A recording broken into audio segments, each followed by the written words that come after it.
अथ 73तमः सर्गः। श्रुत्वा च स पितुर्वृत्तम् भ्रातरौ च विवासितौ भरतो दुःखसन्तप्त इदम् वचनमब्रवीत्। किम् नु कार्यम् हतस्येह मम राज्येन शोचतः विहीनस्याथ पित्रा च भ्रात्रा पितृसमेन च। दुःखे मे दुःखमकरोर्व्रणे क्षारमिवाददाः राजानम् प्रेतभावस्थम् कृत्वा रामम् च तापसम्। कुलस्य त्वमभावाय कालरात्रिरिवागता अङ्गारमुपगूह्य स्वपिता मे नावबुद्धवान्। मृत्युमापादितो राजा त्वया मे पापदर्शिनी सुखम् परिहृतम् मोहात् कुलेऽस्मिन् कुलपांसनि। त्वाम् प्राप्य हि पिता मेऽद्य सत्यसन्धो महायशाः तीव्रदुःखाभिसन्तप्तो वृत्तो दशरथो नृपः। विनाशितो महाराजः पिता मे धर्मवत्सलः कस्मात् प्रव्राजितो रामः कस्मादेव वनम् गतः।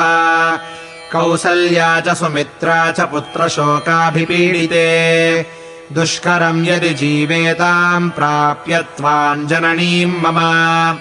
नन्वार्योऽपि च धर्मात्मा त्वयि वृत्तिमनुत्तमा वर्तते गुरुवृत्तिज्ञो यथा मातरि वर्तते तथा ज्येष्ठा हि मे माता कौसल्या दीर्घदर्शिनी। त्वयि धर्मम् समास्थाय भगिन्यामिव वर्तते तस्याः पुत्रम् महात्मानम् चीरवल्कलवाससम्। प्रस्थाप्य वनवासाय कथम् पापेन शोचसे अपापदर्शिनम् शूरम् कृतात्मानम् यशस्विनम्। प्रव्राज्य चीरवसनम् किन्नु पश्यसि कारणम् लुब्धाया विदितो मन्ये न तेऽहम् राघवम् यथा।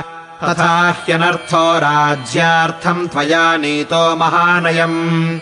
अहम् हि पुरुषव्याघ्रावपश्यन् रामलक्ष्मणौ केन शक्तिप्रभावेण राज्यम् रक्षितुमुत्सहे। तम् हि नित्यम् महाराजो बलवन्तम् महौजसम् उपाश्रितो भूद्धर्मात्मा मेरुर्मेरुवनम् यथा।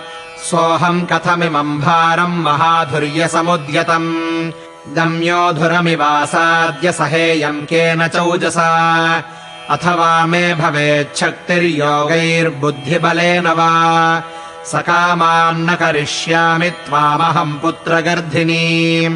न मे विकाङ्क्षा जायेत त्यक्तुम् त्वाम् पापनिश्चया।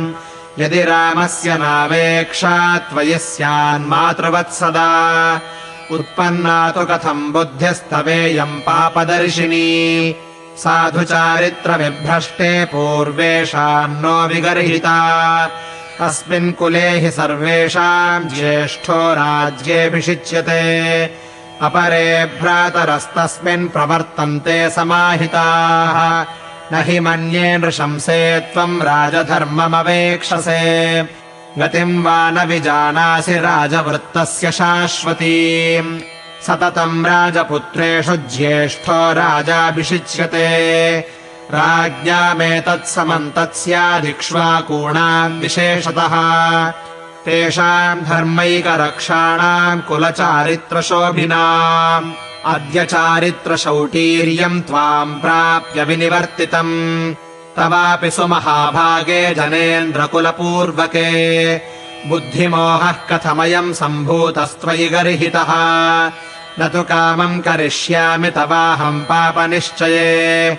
यया व्यसनमारब्धम् जीवितान्तकरम् मम एष त्विदानीमेवाहमप्रियार्थम् तवानघम्। निवर्तयिष्यामि वनात् भ्रातरम् स्वजनप्रियम् निवर्तयित्वा रामम् च तस्याहम् दीप्ततेजसः। दासभूतो भविष्यामि सुस्थितेनान्तरात्मना इत्येवमुक्त्वा भरतो महात्मा प्रियेतरैर्वाक्यगणैस्तुदंस्ताम्। शोकार्दितश्चापि ननाद भूयः सिंहो यथा मन्दरकन्दरस्थः। इत्यार्षे श्रीमद् रामायणे वाल्मीकीये आदिकाव्ये अयोध्याकाण्डे 73तमः सर्गः।